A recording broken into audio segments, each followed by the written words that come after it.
Welcome to Choose Views with Richard Chew. Get ready to dive into a world of insightful conversations and thought-provoking discussions. As progressives, our job is to have an all-inclusive, full-on assault with all of our players. A show that will focus on moving our political, social, economic, gender, and cultural conversation forward. And all of our players means all of our players. It's Choose Views. And now, here's your host, Richard Chew. Good Tuesday morning, progressives, and welcome to the February 25th, 2025 edition of Choose Views, 773-763-9278. I was going to make some fun about 25th and 25th year, but there you go. See, I did it anyhow, Devin. Facebook Live, TuneIn Radio, YouTube, and iHeartRadio are where you can check us out. Email me at richard@wcpt820.com, and also catch me on Substack. I'll probably be dropping some knowledge the latter part of this week. My Substack page. Catch all of our shows by subscribing to our WCPT podcast on Apple Podcasts or Spotify. There you can get Choose Views, short and long version, Joan Esposito, live, local, and progressive, Driving It Home with Patty Vasquez, The Big Picture with Edwin Eisendrath, and, of course, Out Chicago, and our other great shows and interviews. Check out our heartlandsignal.com digital platform because, yes, lots of good stuff there. As we always say, this morning we've got some pretty informative clips, good clips that I want you guys to check out and we'll talk about as part of the show. And in the 7 o'clock hour, we will have Derek Black with us, who is a expert on education law and director of the University of South Carolina's Constitutional Law Center. Looking forward to talking with him this morning. And in the 7:30 hour, Rebecca Shee, who is a CEO of the American Business Immigration Coalition. Both of those folks will be with us today. And I'm looking forward to chatting with them because they are going to speak to areas that a lot of folks have concerns about, particularly when it comes to how we're dealing with immigration from a practical standpoint and how we're dealing with the laws that are part of our Constitution and what our Constitution's built on. So we'll have both of those experts and wonderful guests with us this morning, Derek Black and Rebecca Shee. So looking forward to chatting with them this morning. Excuse me, guys. Also, as always, make sure that you are paying attention to Joan, live, local, and progressive, as we always say, joined today by Benedictine University political science professor Joel Ostrow on the 3rd anniversary of the war starting in Ukraine. I can't believe, Devin, it's been 3 years. Yesterday I was thinking about that on the way home, and I went, 3 years? Good God. I mean, it is amazing how time goes by. But check out Joan today because she'll be talking with Professor Joel Ostrow. Brett Chase, environmental protection and public health reporter with the Chicago Sun-Times. Heartland Signal's Rich Eberwine with 3 stories you may have missed from our digital newsroom. And Reed McCollum, chair of the Democratic Party of DuPage County. Live, local, and progressive.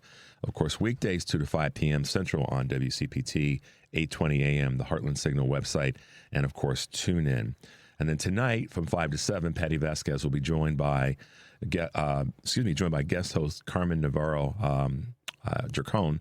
And their guests will include the recombination area's Dan Schaefer. I always have to slow down to say that because it's a lot of words. Their latest political news from Wisconsin. Driving It Home with Patty Vasquez, weekdays 5 to 7 p.m. here on WCPT AM 820, Heartland Signal website, TuneIn, YouTube, and Facebook. Tomorrow's show here on Choose Views, I'll be joined Wednesday morning by Kurt Mullett, our good friend from Hoosier Blue 63, a.k.a., and then Dan Summons, who is a director of Blessings in a Backpack, will be with us tomorrow morning in the 7:30 hour. So looking forward to talking to both of those guys. And we're gonna have a guest with us from one of their corporate partners that'll be really good for you guys to tune in for.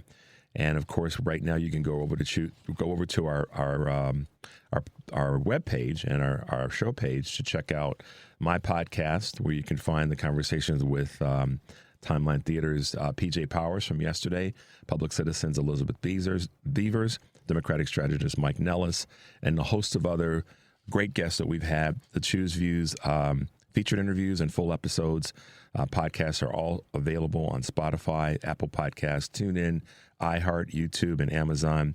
You can just search for Choose Views or get the links on my show page by visiting heartlandsignal.com and clicking on my picture right there on the forehead, or on the ear or someplace fun. I made Devin kind of snicker like, yeah, okay, all right, Richard. The show page is a great place to go where you can grab full episodes and featured interviews and then share those with folks that you that don't get up this early in the morning and but they still want to hear what we're talking about, what I'm talking about. Had a great conversation with the lady on Saturday at the McHenry County Women's event, and she said, Richard, I listen to so many of the shows on WCPT. I don't always listen to you live in the morning because I'm still kind of waking up. And I said, I get it and I understand. She said, but what I do, I go to the website and she said, I click on your picture. So I thought, all right, well, I can hang with that. So that's another way for you guys to check us out. Is just if you're not up this early, if you are, great. If you're not, go to the site, go to the Heartland Signal site, click on anybody's show, and then the cool thing about that is you can put that link in an email and send it to folks that you care about, and they will be able to pass it on to folks. Having a little bit of audio issues here. I don't know what's going on. I think it's just really low, Dev. We'll change it out. Is it that one? Find out. And that's all inclusive, so we'll keep it going, guys. I can't hear anything, but I know you're there. And so Devin's doing what once again he always does, which is magic in the studios. And thanks for the shout outs yesterday from some of you who sent me text messages about our wonderful engineers and the work that they do here in the studio. No, didn't make any difference. It's weird. Oh, well, as long as, you guys can hear me. If I can't hear myself, it doesn't really matter because that, it's that way sometimes. But so listen, guys, I was talking about the McHenry event.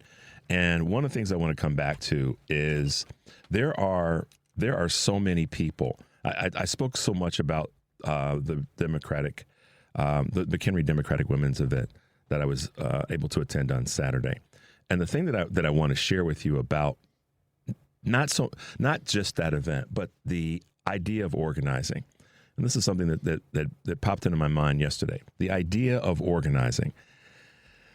Wherever you are in the country, there is whether you're in a blue state or a red state, there is a Democratic women's group like the McHenry County Democratic Women's Trailblazers and Fundraisers group.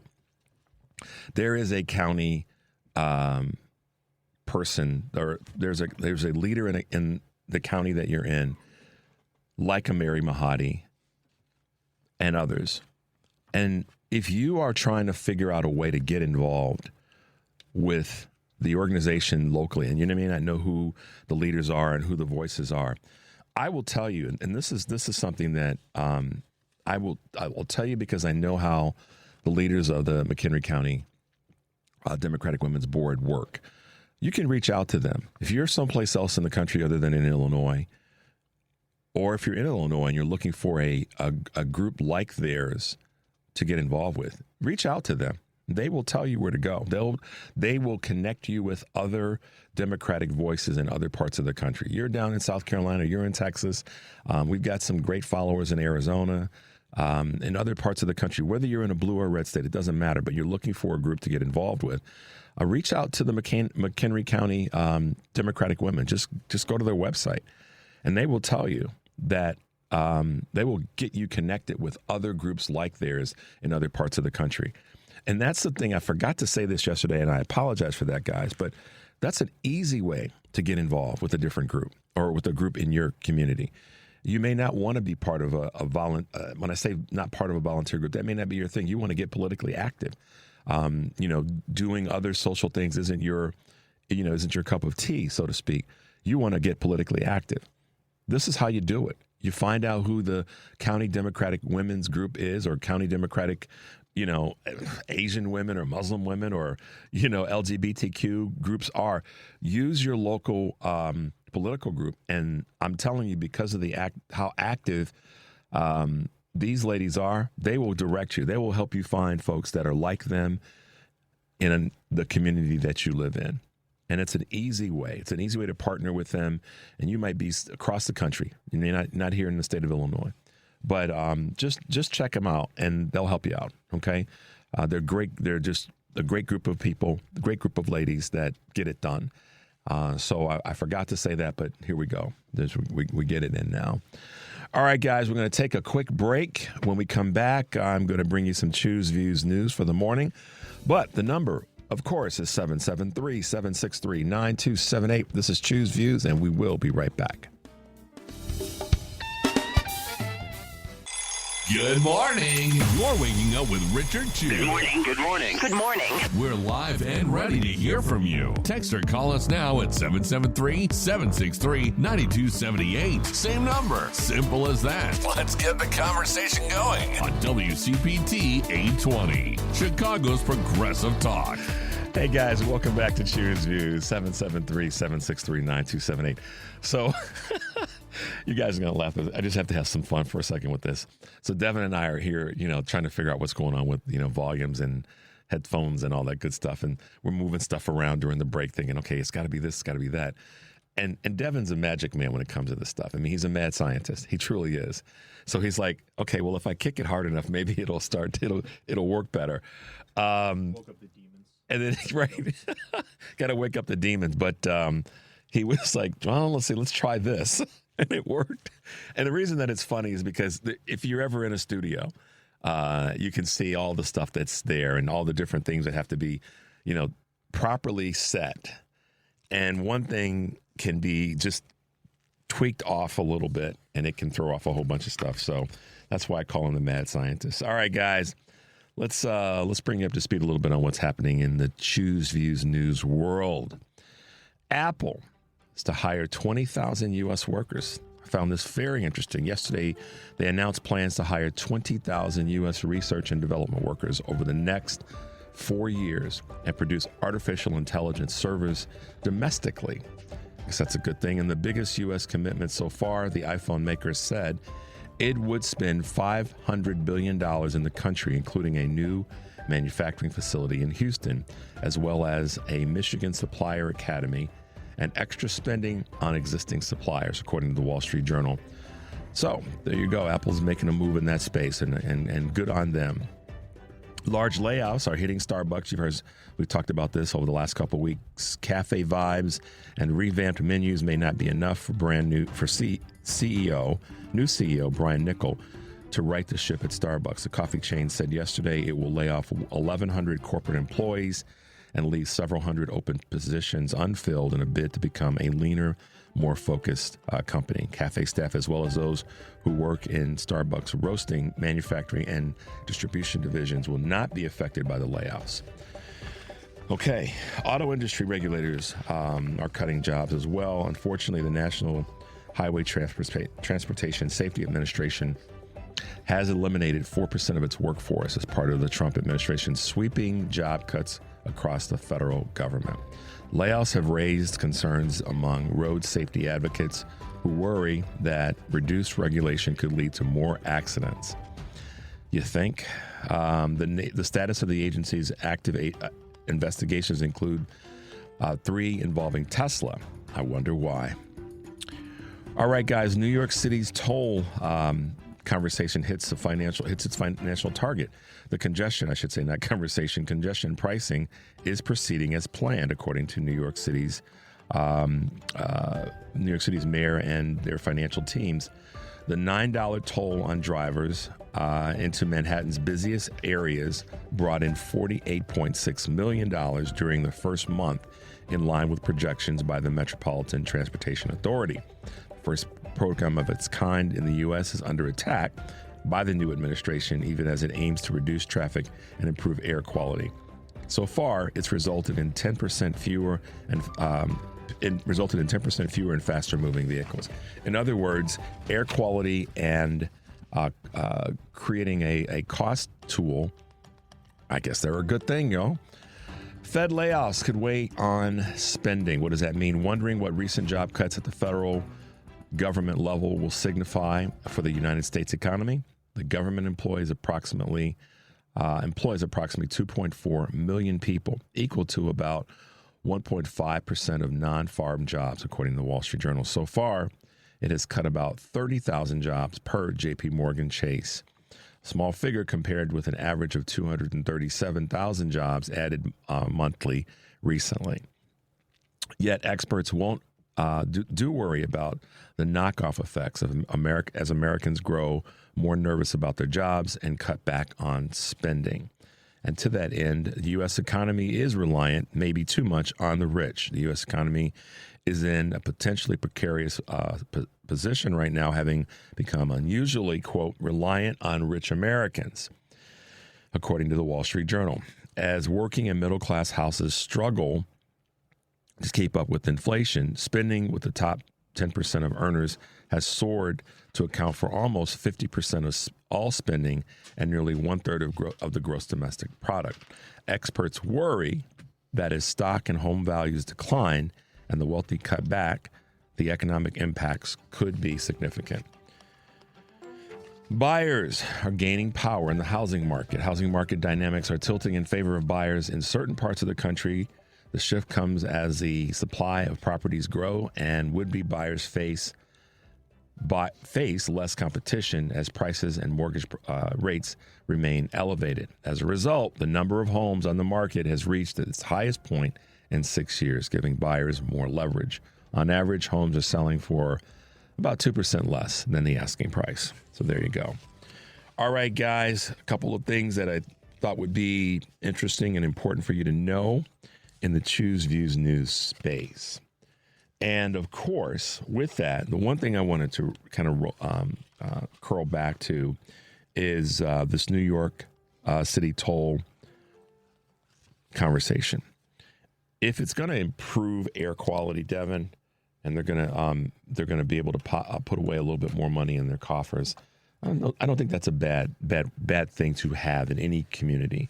As long as if it improves air quality, if it improves traffic, and if there's an economic benefit, I think those three together can be beneficial to a community, particularly the size of New York and more specifically Manhattan. So there you go.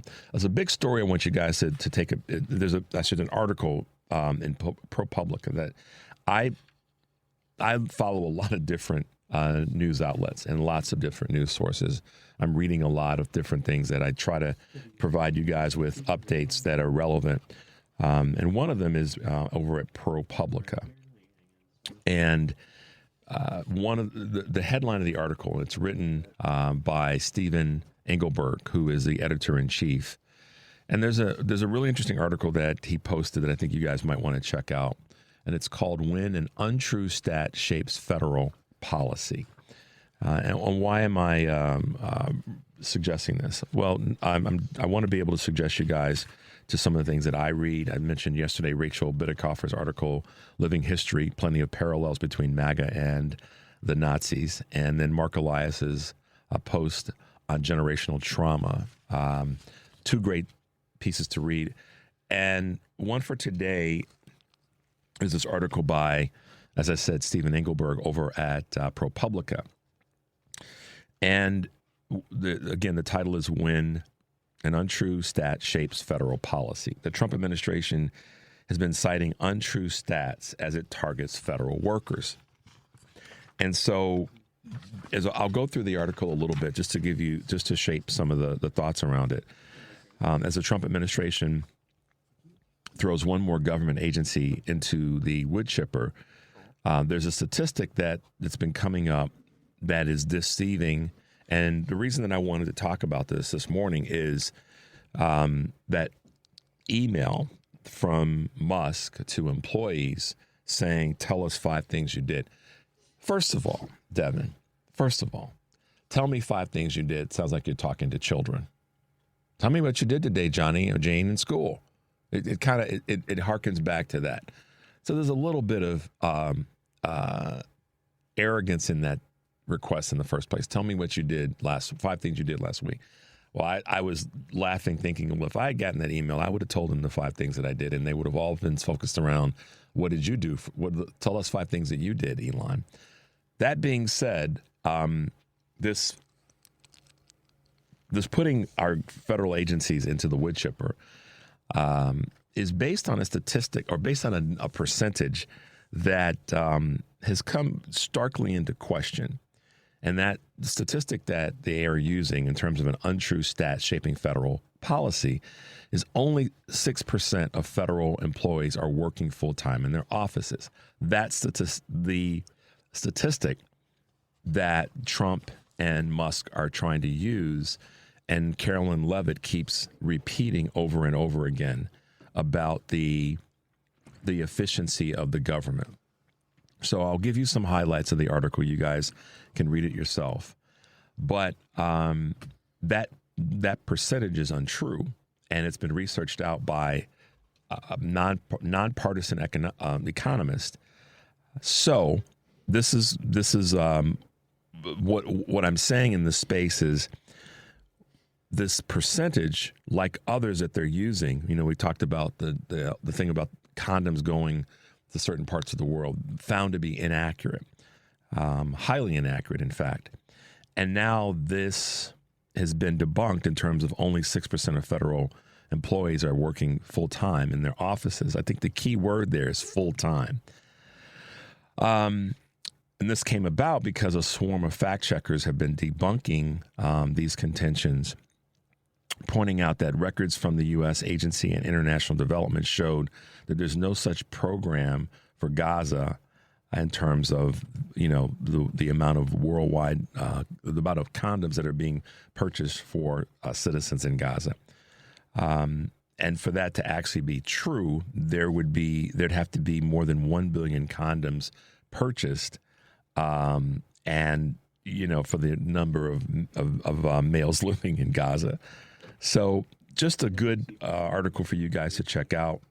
And I think that Stephen does a great job of highlighting why we have to be very, very mindful of, you know, an untrue stat that gets repeated and gets picked up by news outlets and then repeated again and again. And suddenly it becomes part of the belief system for many people who are following some of these untrue numbers. So ProPublica's Stephen Engelberg has a really good article that you guys will, I think, appreciate, and it's called When an Untrue Stat Shapes Federal Policy. So make your way over there and take a peek and tell me what you think.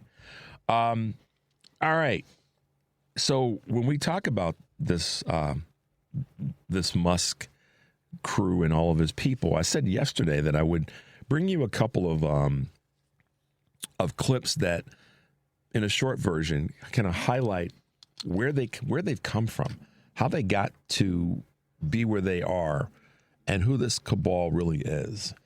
And I'm going to talk about that after this next break that we're going to take, both of the clips, and then we'll lean into the conversation there. But and I also want to take a moment and give a shout out to Joy Reid. I'm going to play a clip from her yesterday that I think is important. Joy's been nothing but good for so many folks in America when it comes to delivering the news, and we'll get into that when we come back from this next break.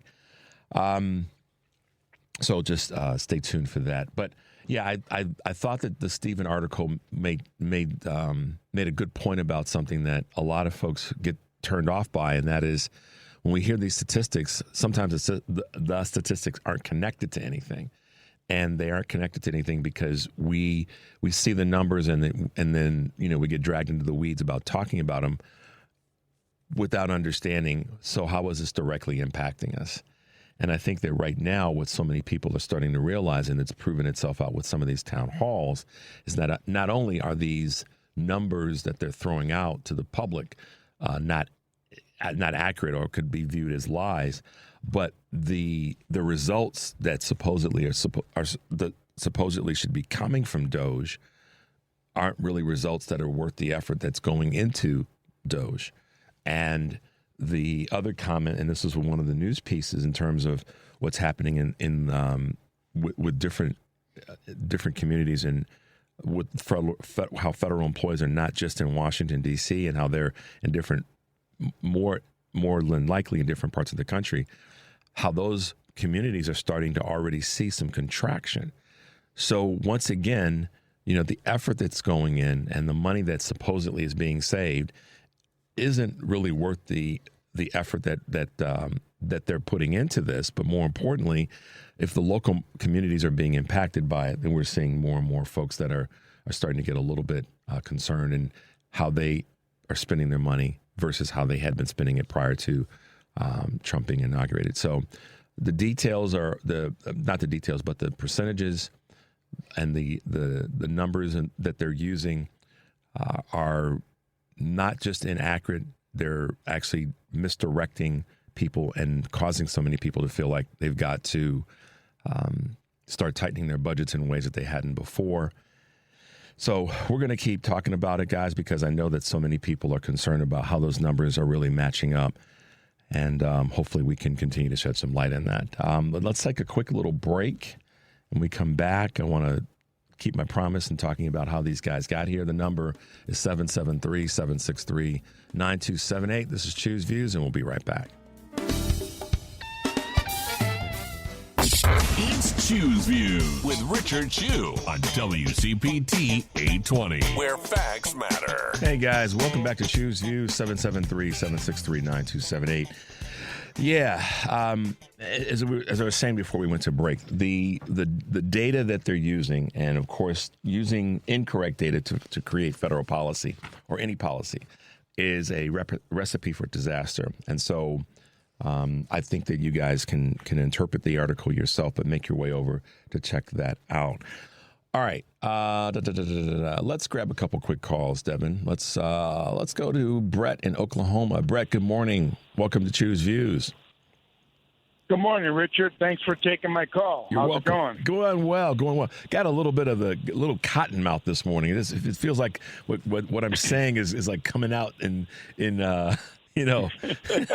every now and again you get that. So I hear you. I feel great, but my vocals are like, hey, what the heck? What's going on? They're not talking to each other this morning. Well, the good thing that's going on is poor Donnie's poll numbers seem to be slipping a little bit. Yeah, I know. They're falling off a tall building like a cinder block. Looks like hey, Brett, it looks like he spent a little bit of time in Russia, maybe too close to a window. His poll numbers, right. I should say. Exactly. The other thing I heard yesterday, I believe it was on this station when I was walking my dog, was that the markets in China and in Europe outperformed us for the first time since the backside of COVID, I believe. Yeah, I haven't done a deep dive. I took a very quick look at that, and there is some evidence to show that those markets are right now proportionately outperforming. And we took some hits we took some hits late last week, and yesterday wasn't the shiniest of days either. So it's definitely and I have an article that I had gone through about how his reboot is a disaster, as 59% say the economy is getting worse. Only 20% of Americans think the economy is excellent. 59% say that it's getting worse under Trump. That says a lot. Now, obviously, when it comes to polls and these sorts of again, going back to my thing about data, is where it comes from, who creates it, and who distributes it. But if that's happening, and I believe that there's some truth behind this, there's more truth behind this than fiction, that there's cause for concern. Absolutely. Well, look, all these major corporations, they're all scaling back on the workers. Yeah. Why? Got to say something. Yeah. And that's the problem with, cut. The point I was making before the break is, and I said this last week, 83% of federal employees do not live and are not employed in the D.C. metropolitan area. That most people think that everybody that's not everybody, but federal workers are only in D.C. Well, you take the top 10 markets, blue or red states, and they're typically in the top 3-5 employers in any city in the country in terms of the top 10 markets. And then you get into some of the smaller communities, and you be surprised at how many federal employees work in Des Moines, Iowa. You know what I mean? And so that's where a lot of all over the world, really, right? I mean, we got people across the globe, everywhere. Absolutely. For the government. Yeah, sure. And that keep that the thing about this in terms of making such radical, hardcore reductions of federal employees is that I look at that as a national security concern. Because part of the people that work for the federal government outside of the country are there to make sure that we are sustained and that we've got eyes on the things that we need to have our eyes on in different parts of the world. There's 350 million people that live in this country, right? I mean, what's the end game of all of this? Are we going to run the whole country with 12 or 15 people? I mean, it's just asinine what they're doing, you know? That's the attempt. That's the conversation that we're all hearing, is that the goal is to burn it down and then be able to input the people that they want to have in different places, because then they can control the levers of not anything other than the money that goes to those particular departments of the government. So, and businesses, unfortunately, are doing some things similar to it, which is equally disturbing to me. As much as I stay optimistic about this, companies making those kinds of adjustments is a little bit concerning, because they're taking away from the ability for the people who work in those businesses in those local communities to sustain themselves. So it's not rocket science at all, Brett. It looks like Elon might be opening up about 50 or 60 new companies, huh? Well, there is that concern that he's going to use these dollars to self-enrich and go out and purchase businesses that are failing. I've seen a handful of articles that are talking about that. So, yeah, Brett, this is definitely that time where we have to keep our shoulders pulled back and make sure that we are connected and focused on what realities are out there that are coming our way, and then how we're going to push back on that. And so that's the assignment right now. It's not real difficult to know what the assignment is. As a Teamster, I stand in solidarity, brother. There you go. Brett, thank you so much for the call. Be safe out there. Enjoy your day. You too. Appreciate it. Thanks, Richard. All right. Bye-bye. All right, Devin, let's take another quick call. Let's go to Karen. Good morning, Karen. How you doing? Welcome. Hello. Good morning, Richard. Yeah, it's not confusing. It shouldn't be confusing to people. Elon Musk is the demolition crew, and Donald Trump is just carrying out the wishes of his daddy, Vladimir Putin. And we can't forget the tie that Elon Musk has to Vladimir Putin as well. This is all to tear down our republic, our democracy, our way of life, our multiracial, multicultural citizenry. They're trying to do that, just like Khrushchev said, without firing a single shot. Yep. So, this is where we're at, and I think that we need to really start connecting the dots for people in our lives that maybe don't realize the point of all this. And are wondering, I have no. Yesterday, I played a clip two clips from the town halls that McCormick had, and the inspirational part of that, I guess you could say, is that there are people in communities that are fighting back, and they are fighting back from the right. And that, to me, is encouraging. I think that at the same time, we have to be mindful of the things that are happening structurally that we've got to fill the holes. We've got to put the bricks in to keep those structures in place. And I think awareness, and I didn't want to overdo you guys with data points this morning and statistics, but awareness to the fact that these things are happening is going to be and should be part of the motivation to plug the holes and keep things as stout as we can. In the meantime, you had an interesting comment, kind of one side of the two observations about our House Minority Leader. Yes. And to that point, and I appreciated Rachel last night pointing to these town halls where there are Republican voters that are calling out, and they know their stuff. these people are not showing up, like completely in the dark. They have their facts straight. And so it is, it's very encouraging to see that. And also, by the same token, there are constituents showing up at their Democratic leadership town halls and, also raising, concerns that they're not reading the room, meeting the moment. And I, did go to see Hakeem Jeffries last week, and I was encouraged by what he said there. However, last night, his appearance on Rachel Maddow, it just seems like he's slipping right back into that, let's talk about policy, and completely ignoring the moment that we're in. This is a time for resistance. This is a time for obstruction. He was talking about the court cases, and yes, while it is good, that we have these court cases, we cannot rely only on the courts. We have to, every single one of us has to play our part.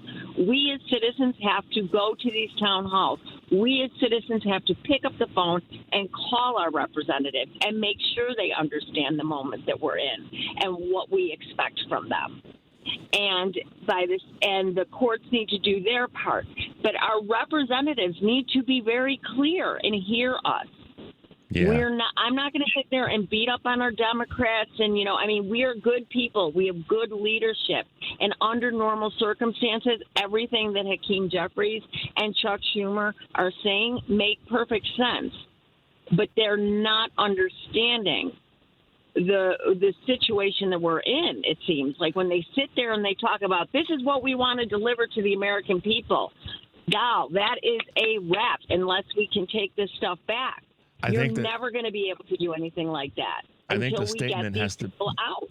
Yeah, I think the statement has to be, here's what we need to do for the American. I think they both get it because they're right there and face forward in front of it. I think the articulation that they get it and what they're going to do is what so many people want to hear. So in addition, right. I won't say rather than saying, but in addition to saying we want to deliver these sorts of policies and benefits for the American people, I want to hear them say, and again, I think having them together at the same time on the same show or at the same press conference say, America, we get it for all of America, whether you're in a blue state or a red state, we get all of this and we understand what you're feeling, and equally important, we are going to bring the defiance and the heat and the pushback to this administration that so many of you want us to bring. I think American voters, certainly on the left, in the middle, and now some on the right, want to hear the minority leadership say that in front of or on an interview, whether it be Rachel, whether it be another broadcast or during a press conference, and basically go on the We Get It tour from now on. Yes. And along with that is going to come policy that's going to benefit you. I think that's what we have to encourage them to talk about. Yes. Or to say it in that way. Exactly. And the thing of it is, Richard, Rachel was teeing it up for him. She kept giving him well, yes, but, this is what we're hearing at these town halls. And they really, what do you say to people that want you to, be more forceful and be more, obstruct more and not go along? And it was like he was like not getting it. And it was really frustrating. And I think what you just said is absolutely, and, Hakeem Jeffries said last week that he was going to be going to progressive media, alternative and independent media. So I hope he's listening to this. I think because what you said is so important, Richard. It is a yes and. It is yes. We understand what's going on. Understand that we do not have the majority legislatively, so we are limited in what we can do. But here are the things that we can and will do to stop this, to slow this down. They do not need one Democratic vote to help them pass their horrible.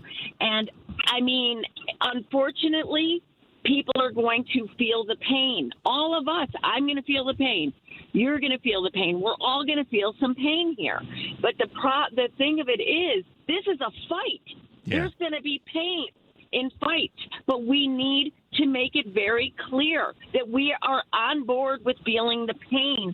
If on the other side of this, we come out, we save our republic, and our democracy. Yeah. That's what we want. I think that so many people want to hear the very simple language. And if there's been one of the things that I've sort of learned and grasped as best I can recently is that Americans want to hear a simple, we get it, and here's what we're going to do, and here's how it's going to benefit you. We don't have the numbers right now, but we're plugged in, and we know that we can get the numbers back if we keep letting you know that we're plugged in and that we get it. And it's sort of that wash, rinse, and repeat way of saying, we get it, guys, and here's what we're doing right now. Here's what we're pushing back on. Here's why we're pushing back, and here's how it's going to benefit you. People want to hear that. So they have to be very clear, because here's the thing, and exactly what you said. They need to put it out there, spell it out, tell them this is why we are not voting with it. Because they literally do not need any one of our votes. They own it. And we are going to send it. They own it. They have to own it. And make that very clear, because this is the thing. If the hurt starts happening, then you know that the right is going to start trying to spin it as though it's the Democrats' fault because they're not going along. So they have to be very strategic in how they message this and how they explain it and tell the stories to the American public. Yeah. Because we're paying attention. More people are paying attention now. So they have to take this opportunity. So, good point. Anyway. Great point. All right. Well, listen, right. I appreciate the call, and I'm like you in this regard. Just say it. Let us know that you're there. We got your back, elected officials. Be brazen, be bold, and we will be there for you. So, all right, Karen. Yep. Thanks. Thank you. You're welcome. Good talking to you. You too. Thanks for the call. Have a good one. You too. Bye-bye. All right. Let's take a quick break. Devin, 773-763-9278. This is Choose Views, and we'll be right back. It's Choose Views with Richard Chu on WCPT 820, Chicago's Progressive Talk. Hey, guys, welcome back to Choose Views. And, of course, our number is 773-763-9278. Thanks for Karen for that call, and thanks to Brett as well, calling us from Oklahoma. So some bright spots that I think you guys should be aware of. A judge did block a federal judge has barred the Education Department and the Office of Professional Management, the government's massive HR department, from sharing sensitive information with Elon Musk's Department of Government Efficiency. The continuing unauthorized disclosure of plaintiffs' sensitive personal information to Doge affiliates is poses irreparable harm that money damages cannot rectify, according to U.S. District Judge Deborah Boardman, a Maryland-based appointee of President Joe Biden, who wrote yesterday in a 33-page ruling granting a 2-week restraining order. More judges will hopefully take that position. If you're a Republican judge, if you were a judge that's a conservative judge that was appointed by a Republican president, I'm going to put it to you like this. Imagine, Devin, you're a judge appointed by a Republican president. Your job is to look at what's right, what's fair, what's judicious. But imagine if your granddaughter, grandson who's in college, their information is being accessed by some other 19-year-old. You know what I mean? I mean, how wrong is that? So a federal judge should be willing to look at this and say, does it make sense? Sometimes, the law and what's lawful has to be based on what does this make sense? As obviously, the law creates its own confines. And does it make sense? What is the value, the purpose of Doge having access to information of other citizens? What's the purpose, the real purpose of that, Republicans? The real purpose. That's what I want you to answer from me.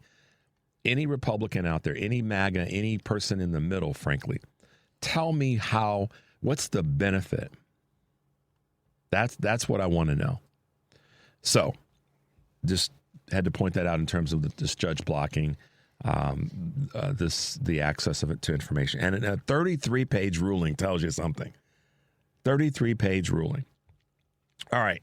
We're going to try to squeeze in a couple of clips, and I want you guys to hear. So, since we've been talking about Doge this morning and efficiencies, we have two clips that we'll just get to it that will help explain where these guys have come from. Let's first go to the PayPal mafia. Who are the PayPal mafia, and how are they linked to apartheid-era South Africa? Well, they're a group of men who are at the top, the founding of PayPal, all of whom in some way or other grew up in South Africa as children. You've got Musk himself, who was born in South Africa and lived there, went to high school there until he was 18. Musk's grandfather, Canadian grandfather, had been the head of the Canadian branch of a political movement in the 1930s called Technocracy Incorporated, which in essence wanted to scrap democracy in the United States and Canada and have technocrats rule the country, which might sound familiar. That becomes a de facto fascist party, is banned during the Second World War, and then the grandfather moves to apartheid South Africa, having had no connection to the place, in 1950 because he likes the sound of apartheid. And even Errol Musk says of the grandfather, he was an open neo-Nazi. You've got Peter Thiel, who was a co-founder with Musk of PayPal. Thiel was born in Germany, but brought to South Africa as a young child. His father was a mining engineer, lived in Johannesburg, and then moved to Southwest Africa, which was then a South African colony, is now Namibia. And he went to school in Swakopmund, which was notorious as probably the last place on the planet where people still openly greeted each other with Heil Hitler and celebrated Hitler's birthday. He went to a German school there before moving to the United States when he was 10 or 11. You've got David Sachs, who was born in Cape Town. He's big in PayPal and is now Trump's AI and crypto czar. He moved to Tennessee as a relatively young child, but grew up in the white South African diaspora there. And you've got Roelof Botha, the grandson of Pik Botha, the last foreign minister of apartheid South Africa. He was the acceptable face of apartheid. You'll remember he used to run around the United States trying to put a gloss on how they were reforming things and that everything was getting better. So you see those four key people at the top of PayPal, and they all have this, very intimate connection to South Africa. So I've said this before, and I've been trying to find this clip. That was an interview that was done, Amy Goodman, on, what's the name? Democracy Now? Democracy Now. Thank you, Devin. Great interview. I can send that to you guys. And the other part of this is what we will call network state, and that's the sort of other part of this conversation in terms of how these sort of Doge boys have evolved and their view of how this country should be run. Let's go to the network state clip.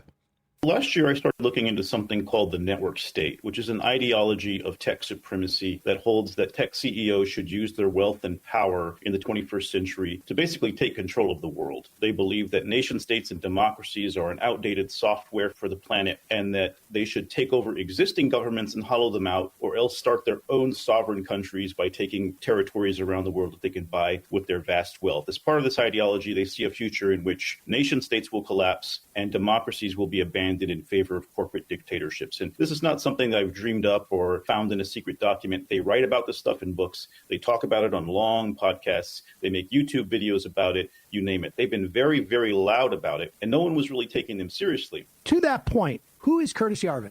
Curtis Yarvin is a software programmer from San Francisco who in the early 2000s started writing a weird blog under the name Mincha Smolbug. And in that blog, he outlined a lot of these ideas for getting rid of democracy in favor of a corporate monarch or dictator and running territories instead of by government, by corporation. And so Yarvin's idea is that Americans have to get over their dictator phobia, he said. And the way that we do that is by installing a CEO to be like the shadow president and to destroy American government from within through something he calls rage. RAGE, R-A-G-E, retire all government employees. And that's very much what you see happening right now through DOGE, Doge, destruction of government by Elon, in Washington as we speak. So just to give you guys some highlight, I promised that yesterday. 2 clips that I can get to you, but more importantly, the question's been asked, where in the hell did these guys come from? And how did they get to this point? And who are they? And you've heard me, frankly, throw out the names of Doge and Bota and of course, Musk. And I want you guys to be a little bit more plugged in and informed as to not only what they're doing right now, but what their backgrounds are. I think it's critically important. I was talking with some friends about this weekend about the importance of why we have to use history in a way to dig deeper, to see how we got to where we are.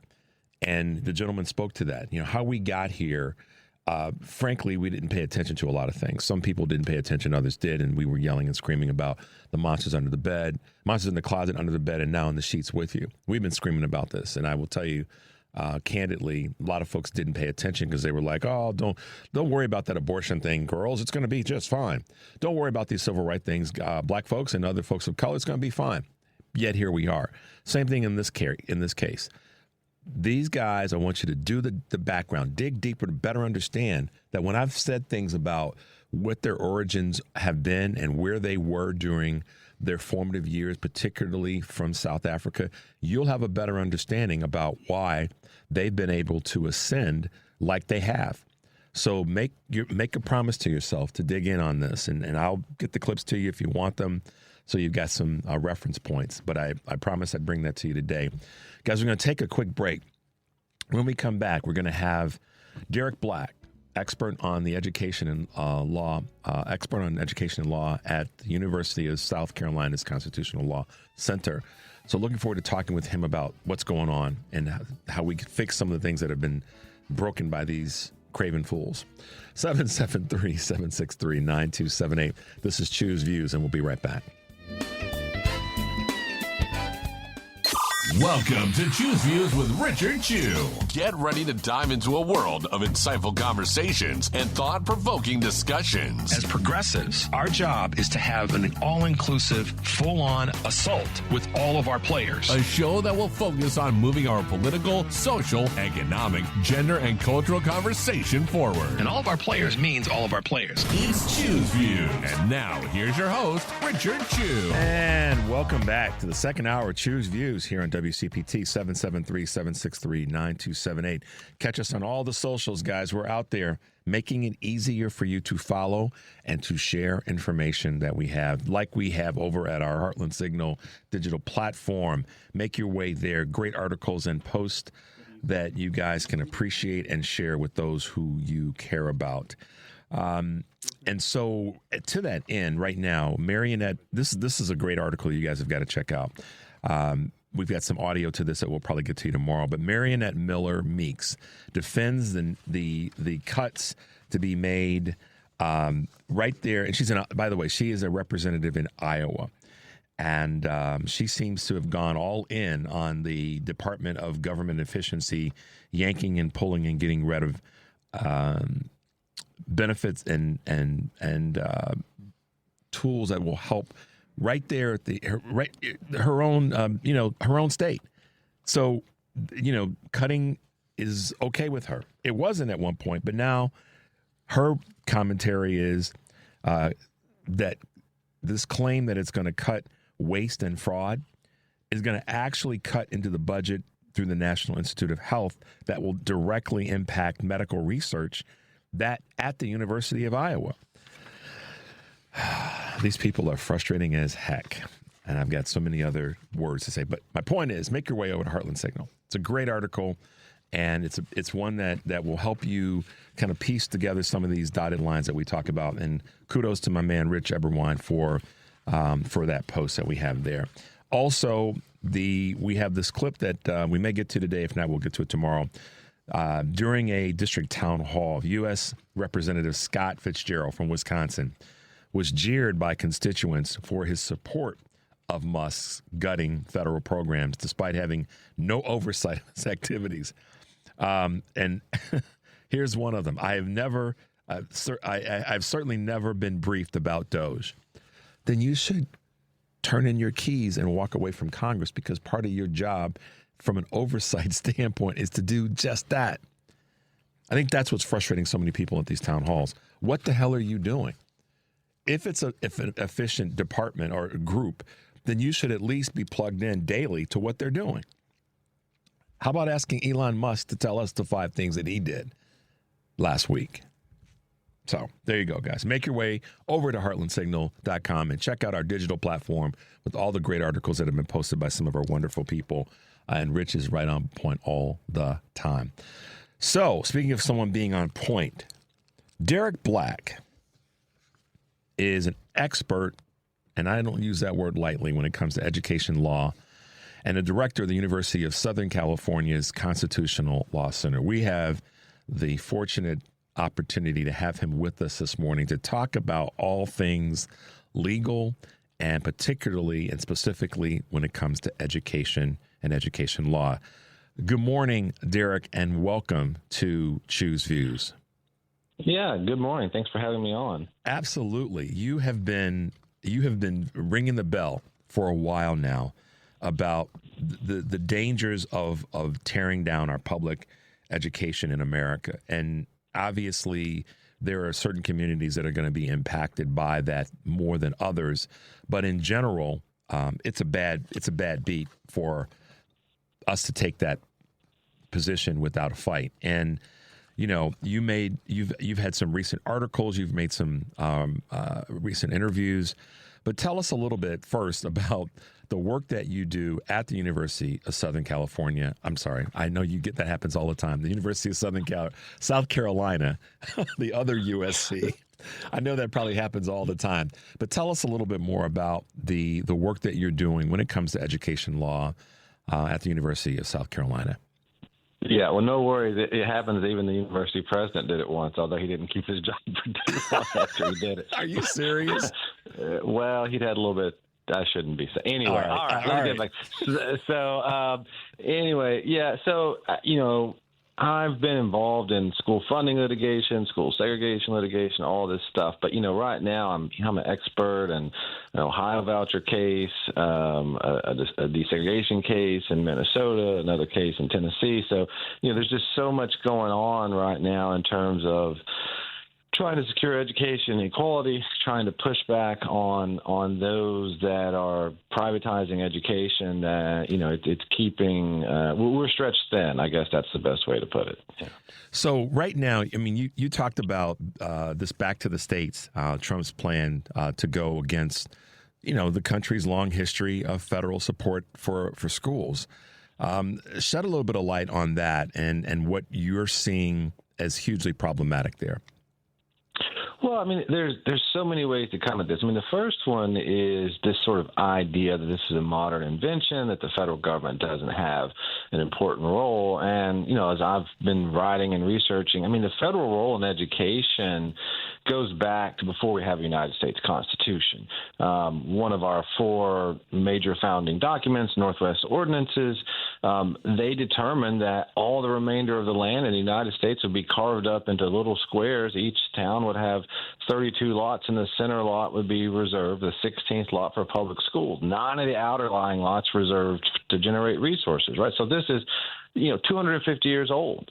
And then the first Department of Education itself comes into, I would say, our second birth of freedom in the United States. After the Civil War, Congress establishes the Department of Education to help ensure education in the South, which didn't have it before, and to also help bring millions of enslaved people into democracy, but also to, get things moving in the right direction elsewhere. And so I think the first point to understand is the federal government has actually been a driver of education opportunity and equality across history. It's not some, random late 1970s thought about, helping the teachers unions get what they want. And that's narrative number one. Number two, and I'll stop, and it goes to what you said earlier about Iowa. I mean, this money is spread across needy children across the nation.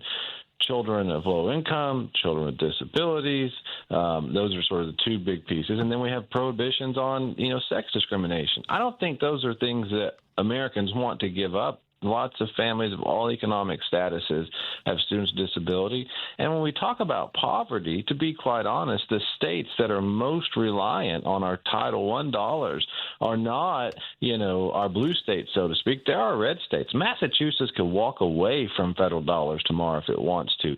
Alabama and Mississippi cannot. That is a quote that I am not going to mess up by over-talking it. Can you repeat that, please, sir? Massachusetts could walk away from federal school dollars tomorrow. Alabama and Mississippi cannot. Tell us why. Well, the way schools are funded are based upon local property taxes. And so the more money you have, the more wealth you have, the more you can generate. And when you look at the numbers, this is kind of shocking to people as well. If you look at what percentage of money that Mississippi spends on public education, it's actually a higher percentage than Massachusetts, because Massachusetts has got resources. They don't have to stretch to fund their education system.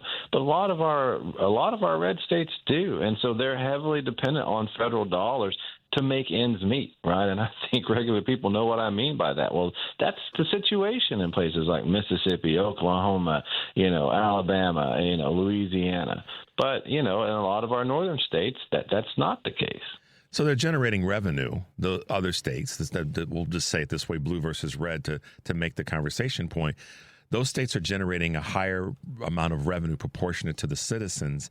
And as a result, the educational dollars that would come from the federal government don't have to be as flush because there are other sources that, to your point, don't stretch an already deprived, if you will, economic state.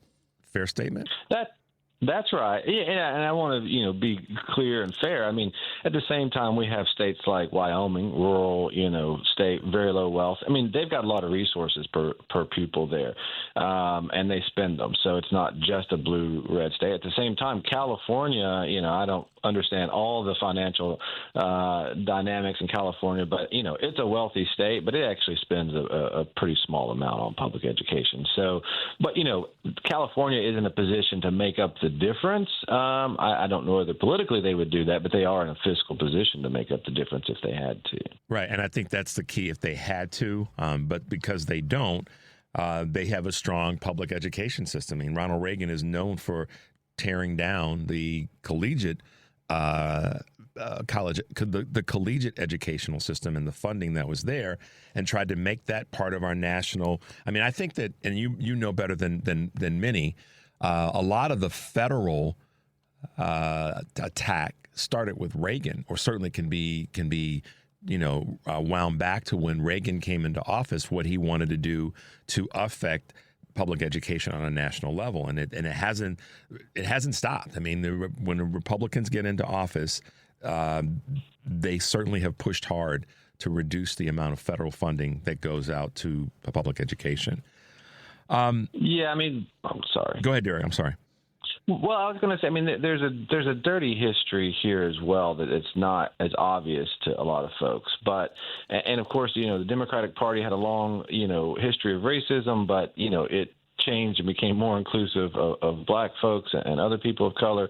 But the short story is, Richard Nixon, when he lost his first presidential election, he determined he was never going to lose again. I won't use the pejoratives, but, he used some pejoratives. He wasn't going to get, out Dixied again, maybe a nicer way of putting it. And so he after the Democrats had swept the South during JFK's term, he comes back and runs on ending school desegregation, right? And so that ends up being, and he starts his campaign, I think it was in Mississippi, that ends up, and gets the endorsement of Strom Thurmond. That ends up being his pathway to the White House.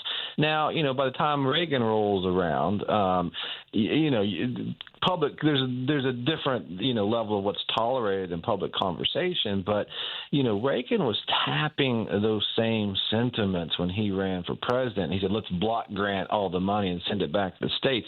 He was tapping into that vibe that Nixon had been explicit about, which is, let's let these Southern segregationists do whatever the heck they want to, right? And so when Trump says, let's let the states decide education, let me be crystal clear on curriculum, on teacher quality, on all these issues. States decide all of that right now. The federal government is prohibited by law from messing with curriculum. So when you say return it to the states, what you really mean is returning anti-discrimination decisions to the state, because all that other stuff is already there. And by virtue of that, and thank you for clarifying that, this is a conversation that we will dig in deeper and have you back on in the future, because so many people miss that piece right there. Those last 10 sentences are gold, because that's what a lot of people don't understand in terms of the integration between states' management of education versus federal.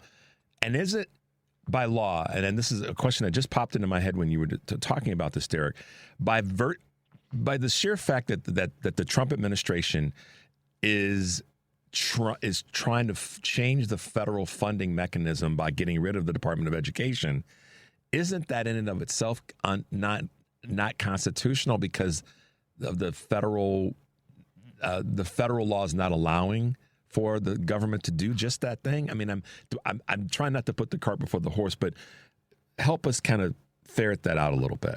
Yeah, I mean, with all these issues, when we're talking about the federal budget, when we're talking about these departments, like the budget and the departments and their responsibilities are created by law, signed by a majority of the House and the Senate, and then signed by the president. Their law, firm law, decades old. And the president's job, although most people don't, fully appreciate it, is to execute the laws as written. And so eliminating something that you're charged with running can in no way be characterized as executing the law. The president does not have the authority to take down departments that all three branches of government have sanctioned and established, right? But that is what, that's what he's trying to do. And to be fair, I think, some of the more recent executive orders implicitly acknowledge that there are limits to the president's power.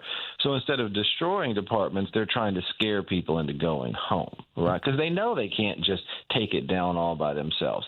But maybe they can have a Department of Education with nobody who comes to work, and that would be the same as taking it down.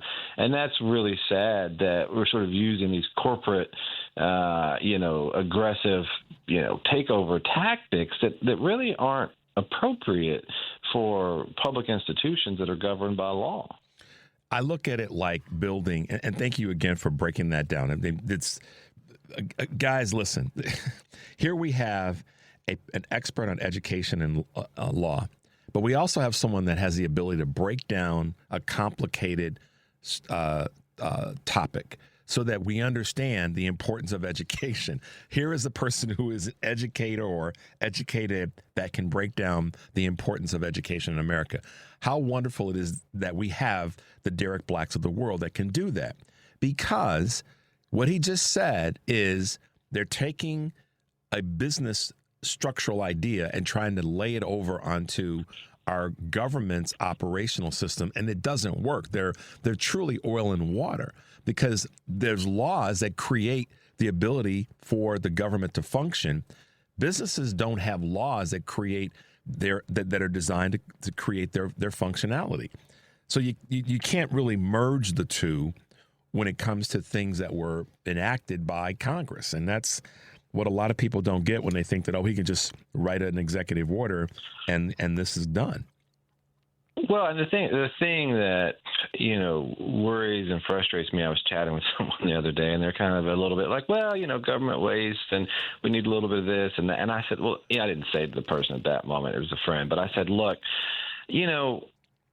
if Twitter goes out of business, like that's fine. Some people are going to lose their jobs. They'll move on somewhere else. That was part of the deal. Like, we understand that businesses come and go, so they can take risks.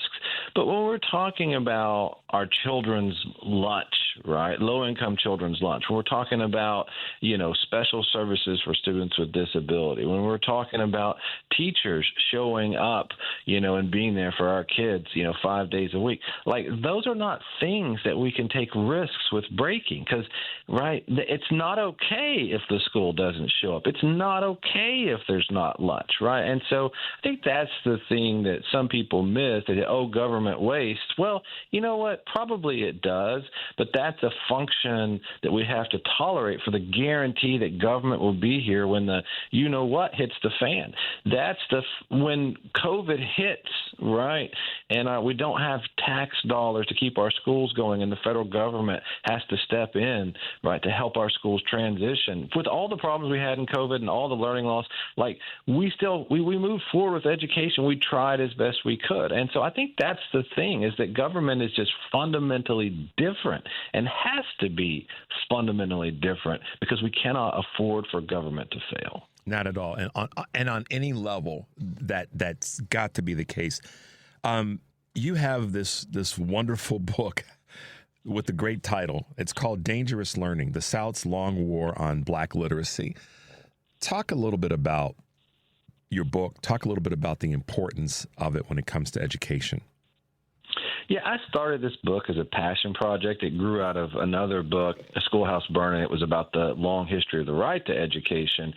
But what I found and sort of wrote about is how access to literacy has been the dividing line for freedom for Black people since 1820, right? That under the worst of conditions, right? There were schools that were open and Black people were learning on their own, but then they were shut down, and it really became that line between freedom and slavery, and it changed people's lives mentally. Some of them got to actual freedom through it.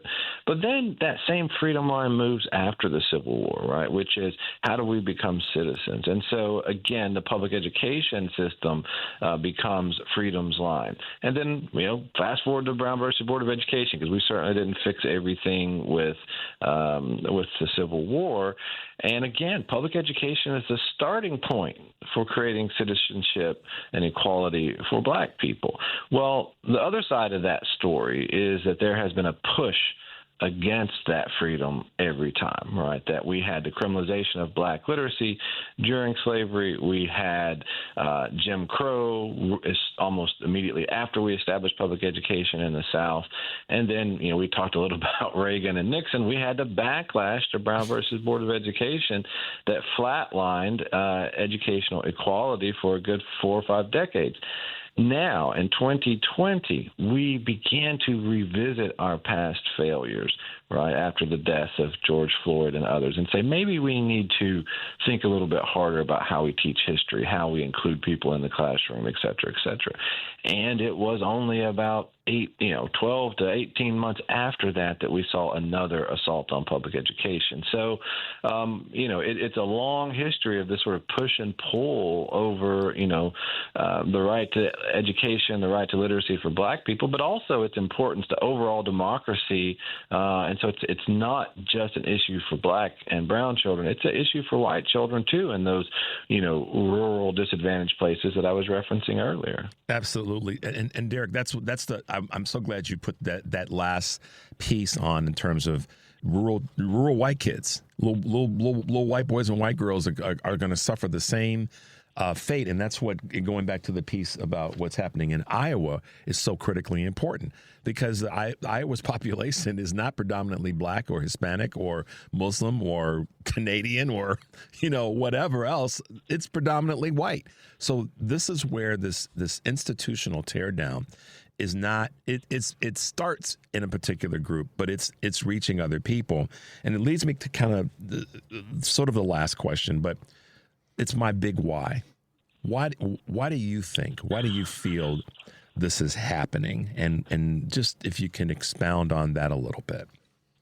Yeah, and on this, we've seen this movement to tear down education flounder in certain respects over the last couple of decades. But what happened is that multiple constituents have come together at the same time.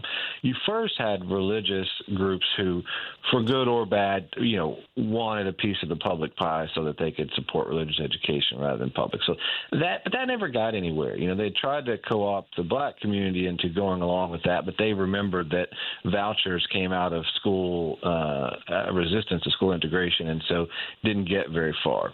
But then you had this other group that are just sort of like anti-government, right? You had the Koch brothers, for instance. If you're anti-government at the federal level, you're anti-Social Security, anti-Medicare, Medicaid. If you're anti-government at the local level, you're anti-public education. That's where the lion's share of resources go. So some of this is just anti-tax, right? Anti-government, get folks off the dollar. And then during COVID, right, there was some more anti-government that spread more widely over frustration, which, over closures and the economy and all of that. But then the culture war, and that's what really put us over the top. When President Trump lost his last election, right, and we saw an attack on the Capitol, in the months that followed that, sort of vouchers became a litmus test on, are you with us or against us? Are you pro-government or anti-government? And it just became this new phenomenon where you had religion, anti-tax, and the culture war coming together. And it supercharged a movement that really hadn't gotten much purchase before then. And then you have, I guess, the final group that are just sycophants that don't really have a policy or agenda other than to be in the in crowd of power, and they're just following this path. Wow. That's profound, man. I thank you so much for breaking it down. And this is where history and education helps us out, folks.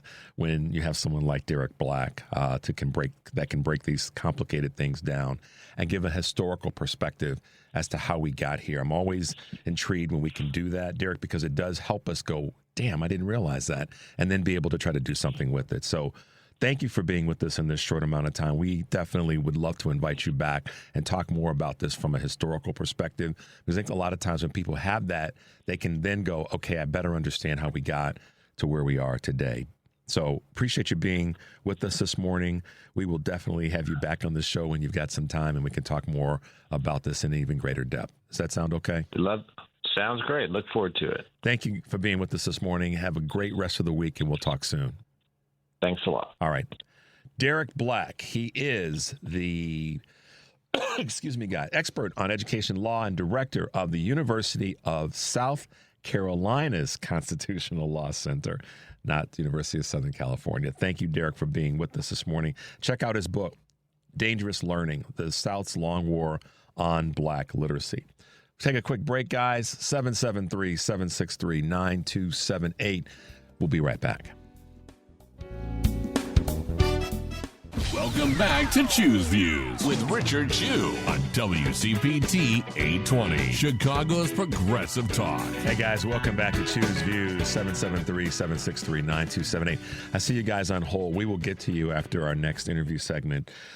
Great to have Derek with us this morning, and the segment will be up on my page, on my show page. If you go to heartlandsignal.com, you'll be able to have that interview later this morning. So maybe give it till around noon when our engineers and producers get it up. Great interview, great subject, great topic that you guys can use to share with folks when they want to push back or just for your own edification. So thanks, Derek, for being with us. We're keeping it moving, guys. As I said at the top of the show today, we were going to have two great guests. And now, as we talk about another very important subject matter, which is that of immigration, we are fortunate to have with us this morning the CEO at the American Business Immigration Coalition, none other than Rebecca Shee. Good morning, Rebecca, and welcome to Choose Views. How are you? Hi there. Hey, how are you this morning? Good morning. Very good. Thanks so much for having me. Absolutely. Can you hear me okay? Yes, I can hear you. Good. Excellent. All right. So one of the things that this is probably the biggest, certainly one of the top two conversations right now, and that's this conversation around deportation, specifically and more broadly immigration. And you run one of the most important organizations in the country right now, that being the American Business Immigration Coalition. Can you take a couple of minutes and tell us about the organization, how it was crafted and created, and what some of the objectives are? Sure. So the American Business Immigration Coalition, we are a bipartisan group of 1,700 employers and CEOs from around the country, representing agriculture, manufacturing, healthcare, technology. And our purpose is to make sure that we finally fix our broken immigration system that's been outdated, for the last 40 years. So we think this is a great opportunity this year to finally get to some bipartisan solutions that can both secure the border and also secure America's workforce. So right now, one of the biggest pushes for deportation is taking place in some of America's largest cities like Chicago and New York and Boston, most recently in terms of where Tom Homan has decided to direct his ire. Let's talk about why that is happening in your observation and experience, why that's happening in these big metropolitan areas.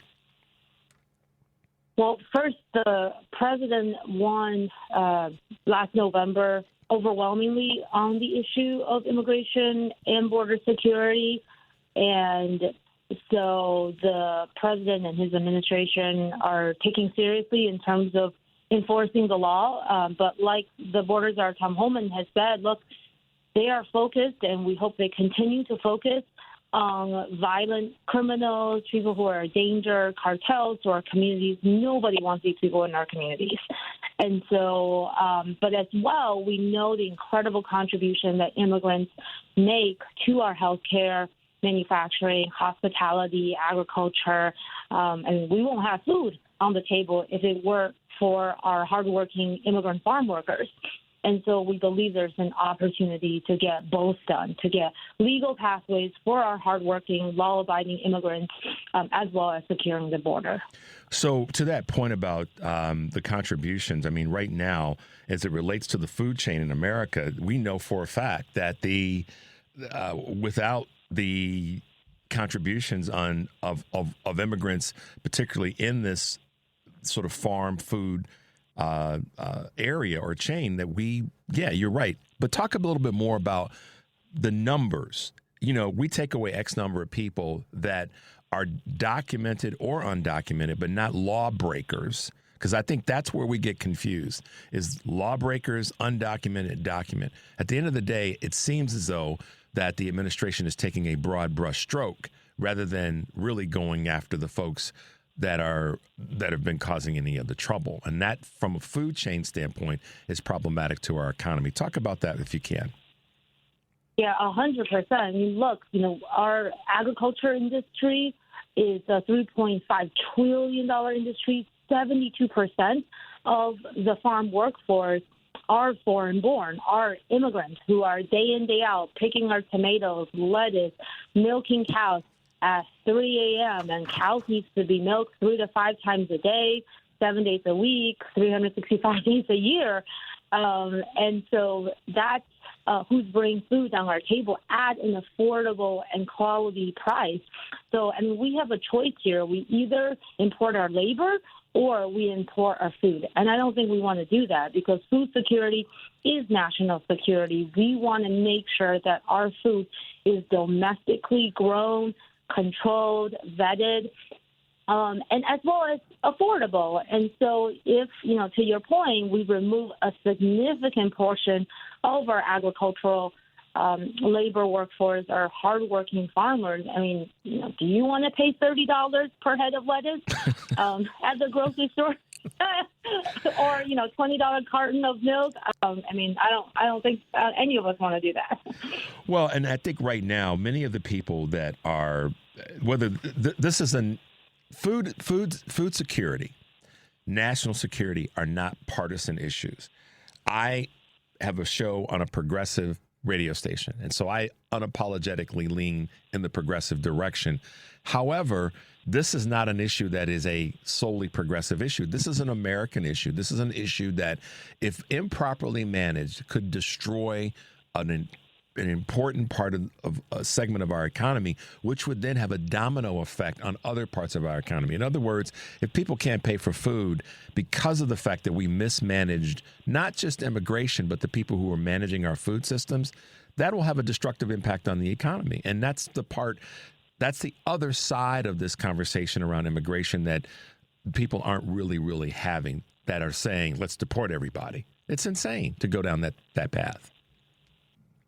100%. I mean, if you look at, in addition to our food supply chain, if you look at housing, construction, healthcare, I mean, these are sectors that are already experiencing a deep labor shortage. And so if you remove, construction and housing, 30 to 40% of the current workforce are immigrants who are working, productive. Healthcare, we have 25 to 40% from elderly care assistance workers to our physicians and nurses are immigrants, are foreign-born. And so if you remove this population, that drives up prices for everyday Americans. Everybody has parents, or you're going to age yourself. And so, who's going to take care of you? Who's going to, pay for, $18,000 more a year for elderly care? Or, we know we're already having a housing crisis in terms of, rents and mortgages. So both the supply is going to go down and the prices are going to go up. So, this, to your point, like, this economy is incredibly integrated, and immigrants are integrated into our workforce. And, we have 1.7 million open jobs currently. And so, removing people who are working, law-abiding, and productive in any of these sectors will be disruptive, not just to immigrants, right, but to everyday Americans. And that goes back to something I wanted to ask you. I didn't realize the breadth of your coalition being 1,700 members. That's a combination of CEOs, current active CEOs, retired. I presume some retired folks that are also part of the organization. But talk about how you've been able to pull them together, because they come from different backgrounds and different mindsets and experiences. How you've been able to kind of get all that brain trust to move in a common direction to help solve, frankly, probably one or two largest issues in the country.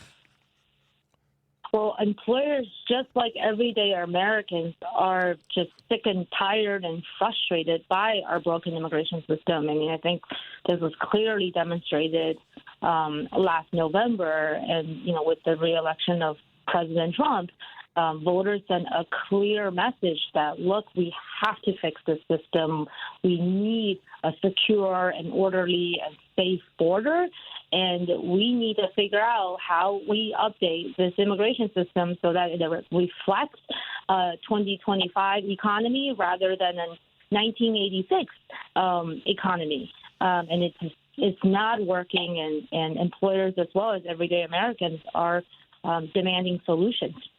So right now, what I will question is the voting was in part due to that in terms of immigration, and large numbers of people voted in that way or said that that was their driving force.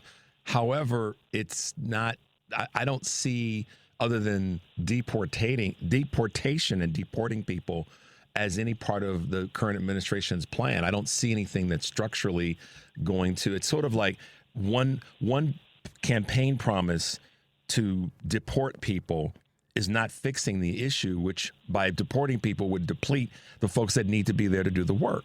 And so there's a little bit of bait and switch that's clearly taken place and frustrated many Americans. Wouldn't you agree? Well, I think the Americans gave a clear distinction. So the securing the border, yes. Removing violent, dangerous people from their communities and neighborhoods, yes. But for people who are here working, law-abiding, which we know are the majority of immigrants, that have their heads down, many of them working 2 to 3 jobs. The majority of the 11 million have been here for at least 15 years. And so for those people, exit polls and polling, including last week's Ipsos poll, with over 2,600 American voters show that, hey, if you've been here for 10, 15 years, working, paying taxes, let's give you a legal pathway. So I think Americans are very smart. They can make the distinction, and it's time for Congress and the administration to do as well. And, and we believe there is a great, great opportunity because the president did run on both immigration as well as bring down the cost, so inflation. And both are intimately connected. Without a doubt. However, he had an opportunity to stay out of the conversation that was a bill that Congress, both chambers of Congress, were ready to push forward for in the late summer, and he blocked it, which actually would have impacted the border security issue. That's a fact. And because of that, it frankly delayed what would have been beneficial to the conversation about illegal folks, quote, being here. And that's where I say that there was the bait and switch, because he got in the middle of that conversation, which was highly identified as problematic. And then we still haven't seen that, other than just deporting people, some of which are legally or should be here. They're undocumented, but they're not criminals. There's a little bit of hypocrisy there. I mean, you can't get away from that, Rebecca. That's a fact. Yeah, no, I mean, you're absolutely right. Senator Langford from Red, Oklahoma was the one that championed the border security bill with a blessing from then Leader McConnell, support from the caucus to negotiate with Democrats, and with Schumer's full support. So and then President Trump weighed in, and the whole thing came, right. So you're 100% correct about the facts and history, and that's been the theme of immigration reform over the last 40 years, and for both sides, right? The Democrats have had trifectas as well, and have said and messaged well on this issue, the Dreamers, path to citizenship, and when things get down to the wire, right, it fails. So I think that has culminated in the anger among Americans and businesses, small businesses in particular, and why we saw this election last November. And so all to say is we're here. The system is deeply broken. People are angry. And a enforcement-only approach, a mass deportation-only approach is going to drive up prices. And potentially even drop the stock market by 4 to 6%, and as well as the GDP. And so, we got to get to a solution. We can't get to a place where we're massively removing productive, law-abiding people and just wait for the prices to hit every American in their pocketbooks. So that's why, at the end of March, our employers, our members are going to be in Washington, D.C. We're going to talk to both sides of the aisle. We're going to talk to, President Trump and the administration and say, hey, let's get to a deal. There is a space for both securing our border and securing our workforce. Yeah, I think that's got to be the effort, is it to understand that American citizens understand that if you recklessly just start to take people out of the country that are integral to this part of our economy, that there's going to be 3 legs of the stool that are going to be greatly depleted and impacted. In our market, our financial markets are going to be one of them. Our employment markets are going to be 2. And then just the safety that was the attempt isn't going to be there. So I applaud you, Rebecca. I know you're in a unique position. And as CEO of the American Business Immigration Coalition, there's a lot of work that you guys have in front of you. But I appreciate the work that you're doing and coming on our show this morning. How can folks find you? How can folks plug into the work that you're doing? Yeah, check out our website at abic.us. That's abic.us. You can find fact sheets, latest news, sign up for our newsletter, and ways to get involved. We love to invite you and engage you because this is something that impacts all of us, even. You don't have to be an immigrant, but if you eat food, you get health care, you live in a house, right? It's incredibly integrated, and we love to have you. Absolutely. Rebecca, thanks for being with us this morning, and thanks for the hard work. We look forward to having you back as we keep this conversation going forward. Thanks, Rebecca, for being with us. Thank you. Really appreciate it, Richard. All right. Have a great day. All right, guys, we are not what should we do? Should we take a quick break or should we not? We'll keep going. All right, we're gonna keep pushing through. Thanks for Rebecca for being with us. Tough spot, tough conversation, but she's doing the work there. I know that a lot of people are saying that to her point, we can't just deport folks and expect that we're not going to pay on the back end when it comes to pricing of a lot of things, and food is certainly one of them. And her work with the Illinois farm workers and all the rest is integral to this conversation. So. All right, let's grab a couple quick calls. Let's go to Dave real quickly here in Chicago. Dave, good morning. Welcome to Choose Views. Good morning, Richard. How are you doing today? I'm good. I can't talk today, and on a radio show, that's kind of a tough spot to be in. So, but I'm all right, man. How are you doing? I'm doing pretty good. Hey, two quick points here. So, first point, with the budget talks that are going on, I think that the Democrats are losing a great opportunity to switch the narrative on the GOP. I heard where there's, $2.5 trillion of cuts that are happening, but of course they're just going to go back out with, $4.5 trillion with tax cuts from there. Why are the Democrats going out there and just saying, okay, if you're going to go in and propose these cuts, then you know what, pay down the debt, right? Yeah. Use that to pay down the money. Put the Republicans on the defensive, right? Newt Gingrich them. Yep. Thank you. I know that that is so. It's changed. Thank you. No. Keep going. I'm sorry. No, I was just going to say, I know that, the Democrats aren't in a position of power, but it's like, do something, right? That's where people are going to have some support with you if you're saying this is what you're doing, not just saying you can't cut it. Do something, right? If Doge is saving all this money, cap the debt limit then with the money that they save. Bingo. Right? That's right. Put the money where the mouth is. Dave, what's so important about your point is, I listen, we know that they don't have the numbers, quote unquote, but they do have the ability to message, and they should be messaging every single day. Here's what the Republicans are doing. Here's why it's a problem for the country. Here's what we're doing, and here's why it's a benefit to the country. That ain't complicated. You, me, and Devin could fly to D.C., jump in front of a mic, and let that be known every single day. And I'm begging Schumer and Jeffries to take that position. That's why what Karen said earlier, we have to make sure that they know. And part of the fight for us is to let them know that. So, sorry, Dave, go ahead. And one thing, talking about Jeffries, I was watching Rachel Maddow last night.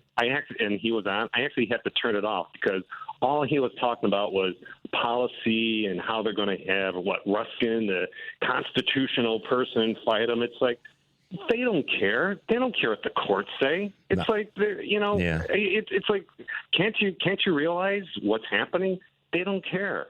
Knock Fight some them on their tables own over. terms. Knock some tables over. Yeah. I hear you, Dave. I'm Karen talked about that as well earlier in the show. So, listen, man, thank you for holding and thanks for your contribution because I'm right there with you and I know what you're saying. So, thanks, Mike. Keep up the pace. Thanks, man. Stay safe.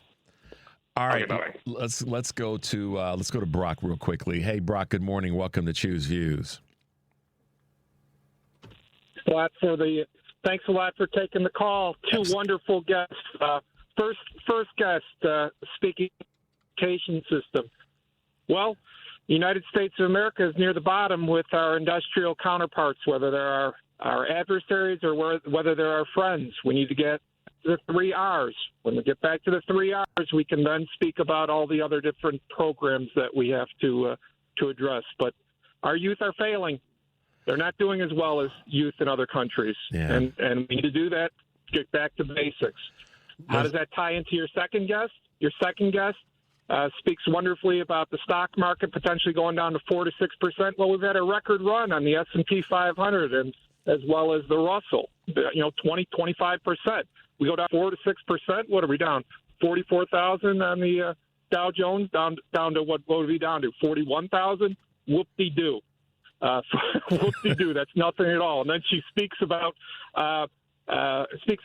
farm labor, but then she intersperses into it that, our doctors and lawyers, healthcare would be affected. That's HB1V says we need to have our kids in the United States going to medical school, not bringing in people from other countries. So ultimately, we have two guests that are helping destroy America. Okay. I hear what you're having to say, but I would take the side that from an education standpoint, we need to make sure that our citizens are educated. And the federal government wants to tear that down. I'm not down with that, Brock, ever. Never will I be down with that. And I don't think that either of those people are trying to destroy the country as much as the president that was elected, the person that was elected president. He wants to destroy this country in a far greater way than Derek Beck wants to make sure that we're properly educated, and that Rebecca wants to make sure that we've got the right people and enough of them, making sure that our farm systems and our food supply chains are operating efficiently. So I don't agree with you there. I appreciate your statement, but those two guests are not trying to tear down the country. Donald Trump, Elon Musk, Peter Thiel, the Doge boys are. So just look at the data, look at the facts. All right, Devin, let's go to our one last caller before we wrap up. Victor from the northwest side of the United States. Good morning, sir. How you doing today? Hey, I'm doing pretty well. How do you do, Mr. Chu? I don't know, man. I'll have to ask you. Okay, I would just like to say we were talking about sides and who's on what side. Yesterday, the United Nations convened 136 nations to pass a resolution to condemn Russia from attacking Ukraine. You know who voted against it? Besides Russia? Yeah, China, North Korea, Iran, and the United States. That's what we're fighting against. This proves beyond a shadow of a doubt that Trump wants to be in the league of all these adversaries of the United States, the enemies of the United States. So, you know, it's like the reinvention of the axis of powers. That's being part of that rather than being connected to the allies that have been here.